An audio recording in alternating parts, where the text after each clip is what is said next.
সবকিছু পরীক্ষা করে যাচাই করে তবে গ্রহণ করো।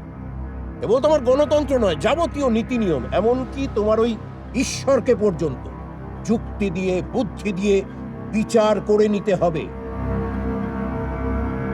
গণতন্ত্রের শত্রুকে বুঝিয়ে দেওয়া দরকার।